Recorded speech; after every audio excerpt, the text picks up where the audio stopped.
Alright guys, market update guys. So weekly close kita dah officially close. Jadi yang menarik dia, kita close atas $85,000 guys. So kita dah break resistance dan kita berjaya close atas resistance tersebut. So benda tu dah jadi support lah. Baik, so dekat mana next guys? Dengar video ni sampai habis guys. Tapi sebelum tu guys, selepas raya ni guys, kita ada crypto starter untuk yang baru dan crypto mastery untuk yang dah ada pengalaman. So kau boleh klik titik bio dan korang check lah.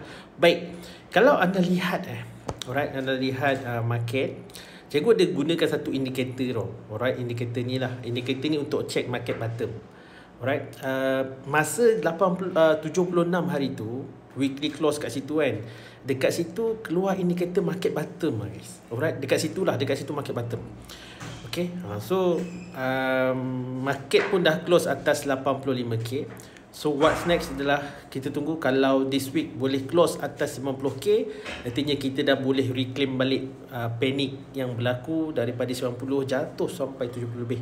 Alright, tapi selagi tak boleh claim 90k, relax dulu guys. Kita jangan rasa happy sangat, takut-takut ini hanya fake out semata-mata. Maksudnya dia bagi kita harapan, dead cat bounce, pop, jatuh balik guys. Alright, so in term of bullish scenario guys, pattern alright, pattern ada menunjukkan reversal lah.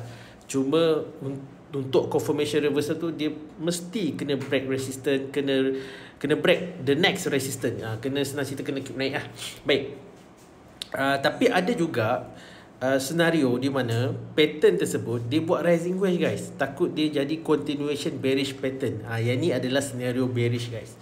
So kalau senario bearish ni play out, kita mungkin akan masuk balik area 70 lebih lah pada masa akan datang.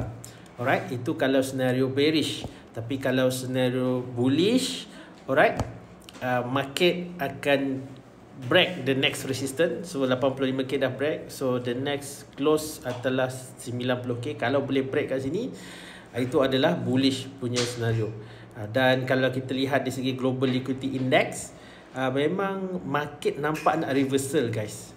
Okay, dan anda boleh lihat gold pun dah start melemah, tapi dia tak reverse lagi. Gold tak cukup reverse lagi.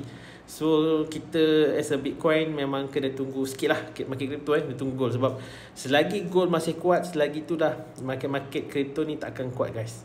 Alright, sebab gold naik sebab uncertainties guys, crypto jatuh sebab uncertainty guys. So dia sangat-sangat berlawanan.